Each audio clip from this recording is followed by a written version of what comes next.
Good morning students. आज जो हम लेसन करने जा रहे हैं उसका नाम है भाषा और व्याकरण, लैंग्वेज एंड ग्रामर। आदि मानव के पास अपनी कोई भाषा नहीं थी। वह इशारों से ही अपने विचारों का आदान प्रदान करता था। वह अपने मुंह से अनेक प्रकार की आवाज़ें निकालता था। धीरे धीरे उसके द्वारा उनमें से कुछ आवाज़ें निश्चित वस्तुओं और क्रियाओं के लिए प्रयोग में लाई जाने लगी। आगे चलकर वे आवाज़ें अर्थपूर्ण हो गईं। इसी के साथ उसके द्वारा किसी विशेष संदेश, विचार या घटना को स्पष्ट करने के लिए पत्थरों और चट्टानों पर कुछ संकेत चित्र भी बनाए गए। इस प्रकार अर्थपूर्ण आवाज़ों और संकेत चित्रों से धीरे धीरे भाषा विकसित होती चली गई। तो हमने इस लेसन में पढ़ रहे हैं कि जो आदि मानव थे, जो पुराने व्यक्ति थे, जो बहुत ही पुराने समय में जो मानव था, तो वे इशारों से अपने विचारों का आदान प्रदान किए। विचारों का लेना देना, अच्छा, आदान प्रदान मतलब लेना और देना। तो जो अपने विचारों को वो प्रकट करता था और दूसरे के विचारों को सुनता था। वह अपने मुंह से अनेक प्रकार की आवाज़ें निकालता था और बोलते समय आवाज़ें निकलती तो धीरे धीरे इन्हीं आवाज़ों को निश्चित वस्तुओं के लिए और क्रियाओं के लिए प्रयोग में लाई जाए। तो इन्हीं आवाज़ों, एक खास प्रकार की आवाज़ खास प्रकार की वस्तु के लिए प्रयोग होने लगी, क्रियाओं के लिए प्रयोग होने लगी, तो धीरे चलकर ये फिक्स हो गई, अर्थपूर्ण हो गई, मतलब मीनिंगफुल हो गई कि उसी चीज़ के लिए, उस विशेष वस्तुओं के लिए विशेष आवाज़ का प्रयोग होने लगा। और क्रियाओं का भी, विशेष किसी भी बात को प्रकट करने के लिए, विशेष क्रिया को प्रकट करने के लिए एक खास प्रकार की क्रिया जो है वो प्रयोग में लाई जाने लगी और फिर वो बाद में मीनिंगफुल होने लगी। इसी के साथ इसके द्वारा किसी विशेष संदेश, विचार या घटना को स्पष्ट करने के लिए उसने क्या किया, पत्थरों पर फिर उसने अपनी बात को प्रकट करने के लिए धीरे धीरे चट्टानों पर चित्र अंकित करने शुरू कर दिए। और इस प्रकार अर्थपूर्ण आवाज़ों, धीरे धीरे ये जो चित्र थे, धीरे धीरे ये चित्र थे जो वो किसी भाषा को प्रकट करने लगे, किसी खास बात को शो करने लगे, तो उसका जो है धीरे धीरे इस प्रकार भाषा का विकास होने लगा। भाषा शब्द संस्कृत की भाष धातु से बनी है, जिसका अर्थ है बोलना। हम बोलकर ही आपस में बातों को समझते और समझाते हैं। इसके अलावा हम लिखकर, पढ़कर और कभी कभी संकेतों से अपनी बातों या मन के विचारों को दूसरों तक पहुंचाते हैं। अतः हम कह सकते हैं कि मन के विचारों को दूसरों तक पहुंचाना और उनके विचारों को समझना ही भाषा है। इस प्रकार भाषा वह साधन है जिसके द्वारा हम एक दूसरे के विचारों को समझते और समझाते हैं। तो भाषा शब्द सी, वो संस्कृत की शब्द जो भाष धातु है, भाष से बनी है और जिसका अर्थ है बोलना।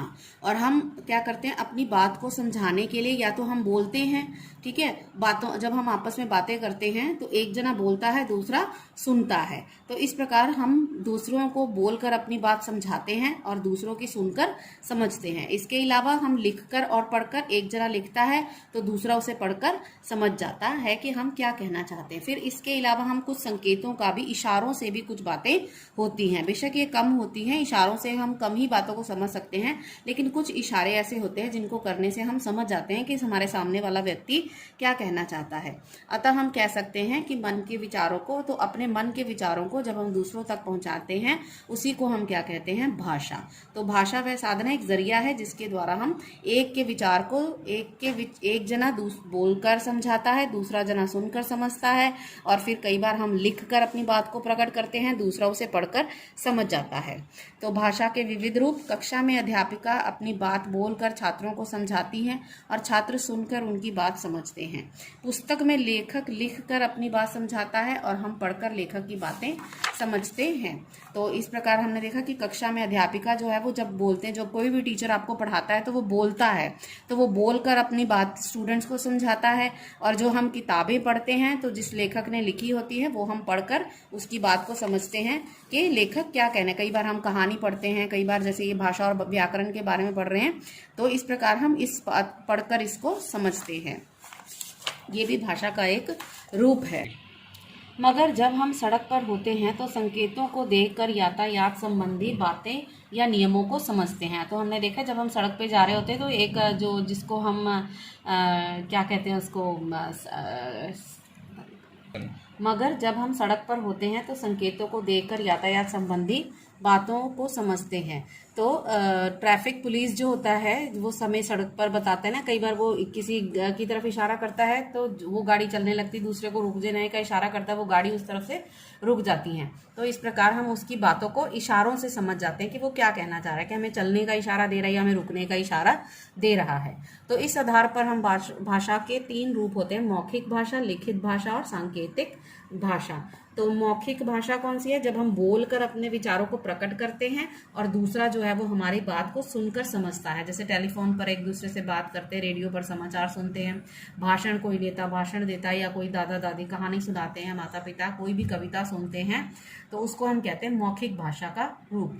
और दूसरा होता है लिखित। जब हम लिखकर और पढ़कर अपने विचारों को प्रकट करते हैं और समझते हैं तो वह लिखित भाषा कहलाती है। समाचार पत्र, पत्रिकाएं, ईमेल आदि द्वारा लिखित भाषा के रूप हैं। तो लिखित दूसरी रूप है, लिखित भाषा का रूप। तो ये क्या है? जब हम अपने विचारों को लिखकर प्रकट करते हैं और दूसरा पढ़कर समझता है, उसको हम कहते हैं लिखित भाषा। जैसे हम समाचार पत्र पढ़ते हैं, स्टोरीज पढ़ते हैं, ईमेल फोन पे टाइप करके मैसेज भेजते हैं ना, ईमेल भेजते हैं, या इंटरनेट की सहायता से हम एक दूसरे को मैसेजेस भेजते हैं, तो उसको हम कहते हैं लिखित भाषा का रूप, भाषा का लिखित रूप। सांकेतिक भाषा, तो जब हम संकेतों से विचारों का प्रकट करते हैं, उन्हें समझते हैं। सांकेतिक भाषा, इशारों की भाषा। जैसे गूंगे बहरे जो हैं, जो बातचीत नहीं कर सकते, वो इशारों से अपनी बातों को समझाते हैं। इसी प्रकार यातायात के नियम, जो ट्रैफिक पुलिस होता है, वो इशारों से ही हमें समझाता है कि हमें क्या करना है, गाड़ियों को आगे लेके जाना है कि रुकना है। सेना के झंडियों के संकेत आदि सांकेतिक भाषा के रूप हैं। और जब सेना है तो जब वन में होती है तो वो एक दूसरे से संपर्क, एक खास प्रकार की आवाजें निकालकर समझाती है कि इस बात का अब उन्हें आगे क्या करना है, तो उसको कहते हैं संकेत की भाषा। मातृभाषा, एक बच्चा अपनी माता और या परिवार से जो भाषा स्वाभाविक रूप से सीखता है वह उस बच्चे की मातृभाषा होती है। जैसे गुजराती परिवार में पले बड़े बच्चे की मातृभाषा गुजराती होगी। तो मातृभाषा मीन्स, मातृ मीन्स माँ की जो बोली होती है, जो बच्चा अपने परिवार में अपने माता पिता से सीखता है, उसको हम क्या कहते हैं? मातृभाषा। जैसे पंजाब में जो लोग रहते हैं उनकी मातृभाषा क्या है? पंजाबी। तो बोली जब कोई भाषा केवल बोलचाल के रूप में रहती है और किसी विशेष क्षेत्र में बोली जाती है तो उसे बोली कहते हैं। जैसे हरियाणवी, बघेली, बुंदेलखंडी, छत्तीसगढ़ी आदि। तो बोली क्या है? ये भी भाषा का एक रूप है जो किसी खास इलाके में बोली जाती है। जैसे पंजाब में लोग पंजाबी बोलते हैं। पंजाब में भी जो पंजाबी है उसके कई स्टाइल हैं, कई, जैसे मालवा है और उस प्रकार है, क्या कहते हैं अपना, तो जैसे हम देखते हैं कि पंजाब में जो है वो पंजाबी भाषा बोली जाती है, लेकिन पंजाबी भी वो अलग अलग स्टाइल से बोलते हैं। ठीक है, जैसे मालवा में जो चले जाएं, अगर हम अमृतसर वाली तरफ चले जाएं तो वहाँ पंजाबी का दूसरा रूप है। और अगर हम दुआबा साइड, जैसे लुधियाना है, जलंधर है, उस तरफ चले जाते हैं तो वहाँ पर और तरह की पंजाबी बोली जाती है। इसी तरह हम पटियाला वगैरह साइड चले जाएं या संगरूर वाली साइड चली जाएं तो वहाँ पर बोलने का एक अलग ही तरीका है। तो एक एक भाषा को अलग अलग तरह से जब बोलते हैं उसको हम कहते हैं बोली। संसार में अनेक भाषाएं बोली जाती हैं, जैसे अरबी, फारसी, उर्दू, जापानी, चीनी, अंग्रेजी, जर्मन आदि। तो ये संसार में कई प्रकार के, अरब में अरबी बोलते हैं, फ्रांस में और फारसी बोलते हैं, अरेबियन कंट्रीज में लोग फारसी उर्दू बोलते हैं, जापान में जापानी, चीन में चीनी, अंग्रेजी बोलते हैं लोग। जो इंग्लैंड है, अमेरिका वगैरह, यूएसए वाली साइड, वहाँ अंग्रेजी बोली जाती है। तो जर्मन आदि देशों में डाइटिश या जर्मन लैंग्वेज बोली जाती है।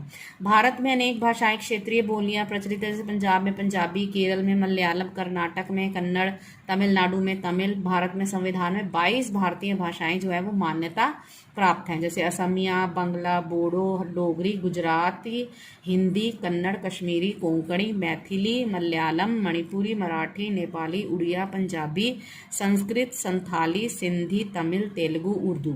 तो ये भारतीय भाषाएं हैं जो मान्यता प्राप्त है, मतलब कि कोई भी सरकारी काम इन भाषाओं में हो सकता है। हिंदी हमारे देश के अधिकतर लोगों द्वारा बोली और समझी जाती है, तो ये हमारी राजभाषा है। अधिकतर इलाकों में, जैसे अगर हम पंजाब के लोग अगर साउथ में चले जाएं या गुजरात वगैरह में चले जाएं, राजस्थान में, तो हम पंजाबी जो अगर हम बोलेंगे तो उनको समझ में नहीं आएगा, तो हम हिंदी बोलकर अपनी बात को उन्हें समझाते हैं। और हिंदी जो है वो देश के अधिकतर भागों में बोली जाती है, तो इसीलिए वो हमारी राष्ट्रभाषा है, राजभाषा है। राजभाषा का मतलब है राष्ट्रभाषा। भाषा के लिखने, अब है लिपि। भाषा के लिखने के ढंग को हम लिपि कहते हैं। प्रत्येक भाषा की अपनी विशेष लिपि होती है कि भाषा को जो एक विशेष स्टाइल से लिखा जाता है, जैसे हम हिंदी में क ख ग लिखते हैं, इंग्लिश में